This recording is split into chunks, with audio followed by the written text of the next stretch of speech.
തിരുവോണത്തിന് അന്ന് ഓഫീസിലെ വാസരി ചേച്ചിയുടെ വീട്ടിലേക്ക് എന്നെ ക്ഷണിച്ചിട്ടുണ്ടായിരുന്നു. അപ്പോൾ അവിടേക്ക് പോകാൻ വേണ്ടിയിട്ട് ദേ സാരിയൊക്കെ എടുത്തിട്ടുണ്ട്. കസിനിത്താത്തയാണ് കേട്ടോ സാരി ഉടുപ്പിച്ചെന്നത്. എങ്ങനെയുണ്ട് കാണാൻ? അപ്പോൾ ദേ ചേച്ചിയുടെ വീട്ടിലേക്കുള്ള വഴിയാണ്ടോ ഇത്. നല്ല പച്ചപ്പ്, കാണാൻ തന്നെ നല്ല ഭംഗിയായിട്ടോ. ദേ ഓടിട്ട പേരെന്ന് ഇപ്പോൾ കാണാനേ ഇല്ല എവിടെയും.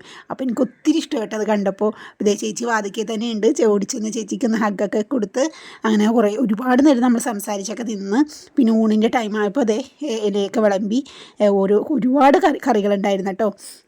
പിന്നെ 3 തരം അച്ചാർ, ഇഞ്ചിക്കറി, ഇത് ഉള്ളിക്കറി, പിന്നെ പാവക്ക പച്ചടി, ഇത് മധുരക്കറി, പിന്നെ ഇത് സോയാബീൻ്റെ കറിയാണ് കേട്ടോ, അവിയൽ, പിന്നെ അച്ചിങ്ങ, പിന്നെ ഓരോന്ന് വിളമ്പട്ടെ.